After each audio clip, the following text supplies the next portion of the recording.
Benar ya, Pak Erlangga sudah menyatakan pengunduran resminya sebagai Ketua Umum DPP Partai Golkar ya tadi malam, dan saya kira juga teman-teman media sudah mendapatkan ya videonya.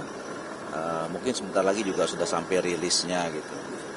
Nah, dasar pertimbangan pengunduran diri itu adalah ya Pak Ketua Umum mempertimbangkan ya soliditas di dalam jajaran Partai Golkar dan juga menjadi bagian untuk mencoba menciptakan situasi kondusif ya di dalam masa transisi pemerintahan yang akan datang.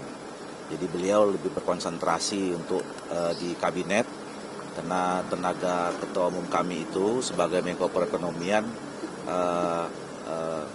sepertinya lebih dibutuhkan ya di kabinet untuk mengantarkan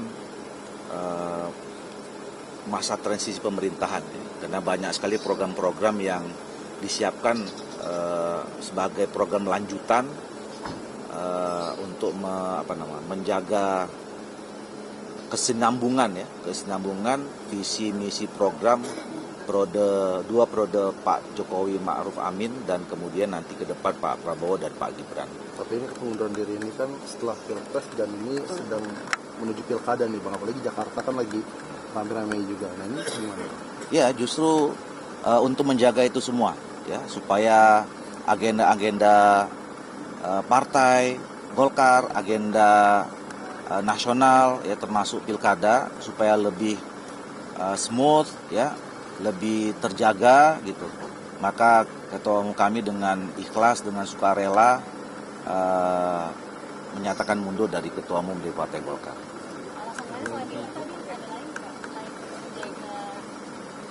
Soliditasan.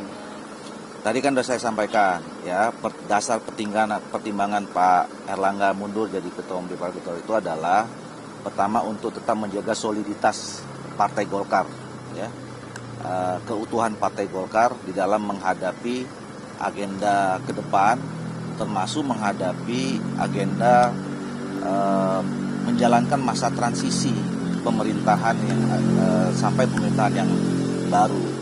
Jadi Pak Erlangga lebih memilih konsentrasi sebagai Menko Perekonomian karena banyak program-program yang memang harus disesuaikan, yang itu juga menjadi tugas dan tanggung jawab Pak Erlangga ya.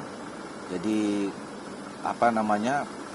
transisi di masa kepemerintahan Pak Jokowi ini kan harus juga dituntaskan dan harus disenambungkan dengan program pemerintahan yang akan datang di bawah Pak Prabowo kan dan Pak Gibran.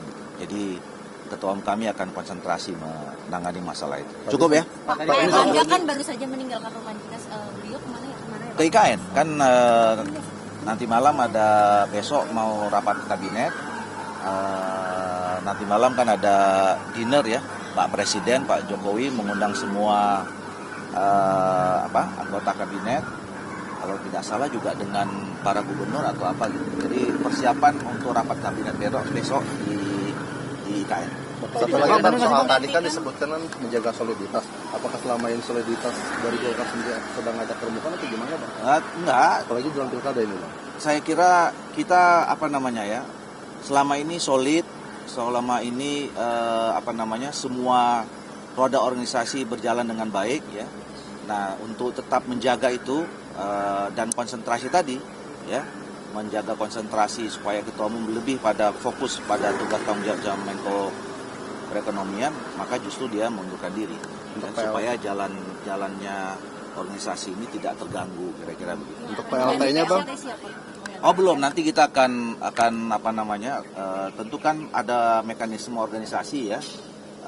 Setelah seorang ketua umum mengundurkan diri, nanti kan akan ada rapat pleno untuk menunjuk PLT-nya siapa. Tapi infonya ada Pak Bahlil, benar itu Bang? Kenapa? Pak Bahlil infonya jadi mengganti PLT Pak Erlangga. Nanti kita bicarakan di Pak atau Agus rapat pleno. kata Nanti kita bicara di rapat pleno kan. Jadi ada gini, kita kan punya aturan ya.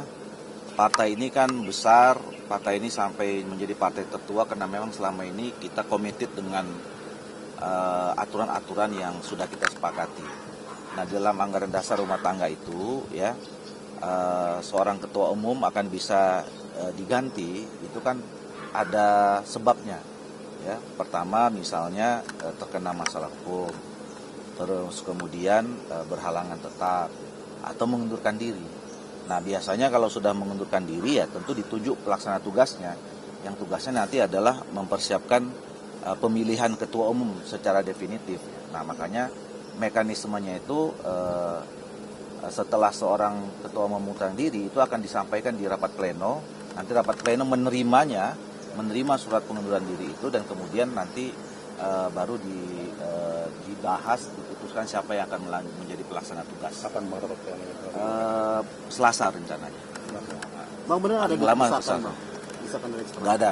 Oke ya. Untuk munas katanya Nanti baca aja surat pengunduran Pak Erlangga itu lengkap di situ. Bang, untuk Pilkada Jakarta nih Bang, ini kan kemarin sudah menyatakan Kang RK nih.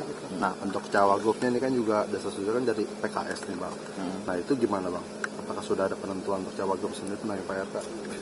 Hampir ya. Jadi seperti yang sering saya katakan bahwa untuk Pilkada Jakarta, Golkar kan mengajukan proposal Ridwan Kamil ke semua partai politik, ya, baik yang ada dalam Koalisi Indonesia Maju ataupun yang selama ini belum tergabung dalam Koalisi Indonesia Maju.